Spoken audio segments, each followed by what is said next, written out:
अस्सलामुअलैकुम students, welcome back to RS learning zone. उम्मीद है आप सब खैरियत से होंगे। आज हम डिस्कस करने जा रहे हैं लेसन नंबर 26 साइकोलॉजी 406 का। अगर आप चैनल पर नए हैं तो जल्दी से चैनल को सब्सक्राइब कर दें, वीडियो को लाइक कर दिया करें, अपने फ्रेंड्स के साथ शेयर किया करें। वीडियो को अंत तक आपने लाजमी देखना है। Social cognitive and constructivist views of learning 2 आज हमारे पास ये चैप्टर है। इसमें आप बच्चों हमने क्या पढ़ना है? देखिए, लर्निंग एक ऐसा प्रोसेस है जो कि ज़िंदगी भर चलता रहता है।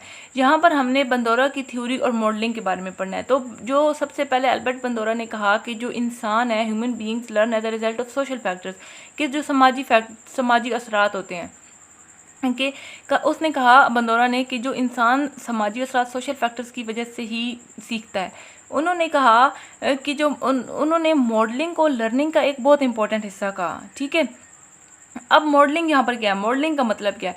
मॉडलिंग का मतलब यहाँ पर है कि जब कोई शख्स दूसरों को देखकर उनकी तरह सोचता है, फील करता है, महसूस करता है या उनकी तरह बिहेव करता है, जैसे एक बच्चा अपने माँ बाप को देखकर चीज़ें सीखता है, तो वो उसके पहले रोल मॉडल्स होते हैं। तो ये यहाँ पर हमारे पास मॉडलिंग का ये मतलब है।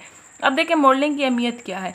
मॉडलिंग की अहमियत है कि टीचर्स भी स्टूडेंट्स के लिए रोल मॉडल्स होते हैं। अगर एक टीचर ख़ुद अपने सब्जेक्ट्स में दिलचस्पी और मतलब वो इंटरेस्ट उसमें दिखाए तो स्टूडेंट्स भी वैसे ही बन जाते हैं। उनको देखें, अगर टीचर बोर और अनइंटरेस्टेड है, या मतलब वो अपने पढ़ाने में दिलचस्पी नहीं ले रहा, तो बच्चे भी इसी तरह वो, तो ये उनके लिए ना एक नेगेटिव मॉडल बनते जा रहे हैं स्टूडेंट्स के लिए, जो स्टूडेंट्स पर गलत असर करता है।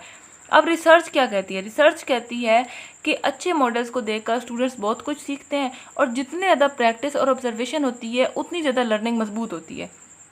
अब यहाँ पर हमारे पास एक है कि कैसे बेहतर लर्नर बने, how to become a better learner. तो यहाँ पर देखें, जो होते हैं ना लो अचीवर्स, वो भी इम्प्रूव कर सकते हैं अगर वो हाई अचीवर्स को देखें और उस तरह का काम करें। तो अब टीचर्स को क्या करना चाहिए? टीचर्स को ये करना चाहिए कि show his enthusiasm for his subject, अपनी जो एंथुसिज्म है वो दिखानी चाहिए। क्लास में रोल मॉडल्स को हाईलाइट करना चाहिए जिनको देखकर दूसरे स्टूडेंट्स जो हैं वो फॉलो करें। और उसके बाद है रीइंफोर्स डिजायरेबल, अच्छी मॉडलिंग को रीइंफोर्स करना चाहिए। अब यहाँ पर अगर हम एग्जांपल ले लें कि अगर कोई स्टूडेंट्स होमवर्क वक्त पे कंप्लीट कर रहा है तो उसको इनाम मिलना चाहिए, उसकी अप्रिसिएशन होनी चाहिए, ताकि ये बिहेवियर बरकरार रहे और बाकी भी उसको फॉलो करें। अब नेक्स्ट हमारे पास है जी रिपल इफेक्ट। तो रिपल इफेक्ट क्या है?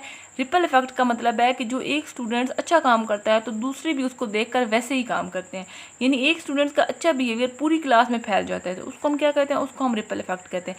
ये आपने बच्चे एमसीक्यूज़ के लिए सारी स्टेटमेंट्स याद रखनी है। इन्हीं में से जो सिंपल सी स्टेटमेंट्स होती हैं जो एमसीक्यूज़ के लिए आती हैं, और जो बाकी हैं फिर वो कॉन्सेप्चुअली आते हैं, आपके कॉन्सेप्ट क्लियर हो। अब नेक्स्ट हमारे पास है कंस्ट्रक्टिविज्म। ये हमने पीछे भी थोड़ा सा पढ़ा है तो आपको अंदाज़ा हो गया होगा कि कैसा है। लर्नर एक्टिव होता है, वो बस इन्फॉर्मेशन को रिकॉर्ड नहीं करता बल्कि वो उसको समझता है, कनेक्ट करता है और अपने आइडियाज़ में उसको यूज़ करता है। अब यहाँ पर आप देखें, यहाँ पर हमें फर्स्ट वेव कंस्ट्रक्टिविज्म है और सेकंड है। फर्स्ट कौन सी थी? इंडिविजुअल कंट्रीब्यूशन है।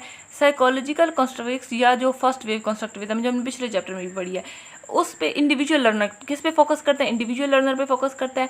ये देखता है कि जो इंडिविजुअल लर्नर की बिलीफ, नॉलेज और सेल्फ कॉन्सेप्ट है वो किस तरह से उसकी लर्निंग को कैसे अफेक्ट करती है। अगर देखें, अगर फॉर एग्जांपल अगर आप नेगेटिव सोचते हैं तो मतलब अगर आप कहते हैं कि मैं तो कुछ भी नहीं कर पाता, मैं कुछ भी नहीं सीख सकता, मुझे तो ये लेक्चर समझ आ ही नहीं सकता, मुझे तो साइकोलॉजी मुश्किल लगती है, मेरे तो अच्छे ग्रेड्स नहीं आ सकते, तो आपकी लर्निंग मुश्किल हो जाती है। जो चीज़ आप कहते हैं ना कि ये तो मुश्किल है, तो वो आप कर ही नहीं सकते ना, वो आपकी बस वो मुश्किल हो, आप कहते हैं कि बस मैं नहीं कर सकता। तो यहाँ पर न्यूटन्स का ग्रेविटी का लॉ देना भी उसकी इंडिविजुअल कंट्रीब्यूशन थी। ठीक है, अब ये जो एंड वाली लाइन है, फॉर एग्जांपल न्यूटन से ऑब्जर्व, तो जो उसने ग्रेविटी के ला दिया था ना, वो उसकी एक इंडिविजुअल कंट्रीब्यूशन थी। अब सेकंड वेव कंस्ट्रक्टिविज्म इस सोशल कंट्रीब्यूशन, अब इसमें हमने क्या पढ़ना है? ये हमारे पास सेकंड वेव है। इसमें अब लर्निंग सोशल इंटरेक्शन और कल्चरल कॉन्टेक्स्ट में होती है। ठीक है, इसमें उस पिछली वाली में कौन सा था? अब इस वाली में विगोस्टे है। मैंने पिछले चैप्टर में आपको बहुत अच्छी तरह से इनके डिफरेंसेस पढ़ाए थे एंड में, वीडियो के एंड में। अब विगोस्टे है वो क्या कहता है?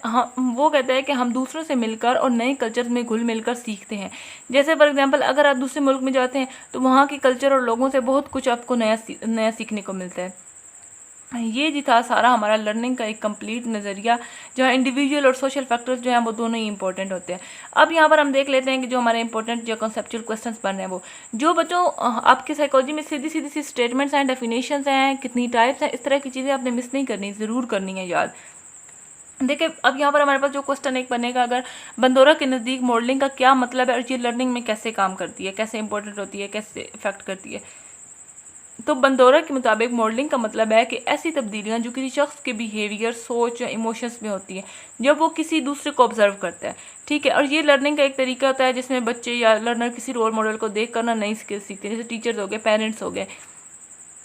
नेक्स्ट अगर हम यहाँ पर क्वेश्चन देखें how to become a better learner, तो ये है, ये आपने क्वेश्चन कर लेना है कि how to become a better learner. फिर रिपल इफेक्ट आता है। रिपल इफेक्ट में क्या है कि रिपल इफेक्ट से क्या मुराद है, तो एक शख्स का पॉजिटिव बिहेवियर दूसरों तक फैल जाता है, दूसरों तक असर करता है, तो ये हमारे पास क्या है, ये रिपल इफेक्ट है।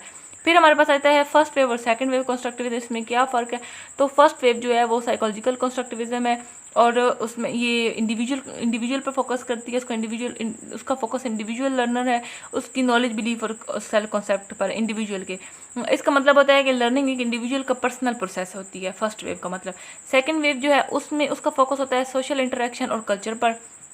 फिर यहाँ पर हमारे पास यहाँ पर एक था ये वाला एंथुसिज्म, एक वर्ड था, शो एंथुसिज्म फॉर ए सब्जेक्ट। अब यहाँ पर हमारे पास है कि एंथुसिस्ट टीचर की मॉडलिंग का स्टूडेंट्स पर क्या असर होता है, तो उसका ये असर होता है कि जब टीचर अपने सब्जेक्ट्स में एंथुसिज्म दिखाता है तो वो स्टूडेंट्स के लिए पॉजिटिव रोल मॉडल बन जाता है।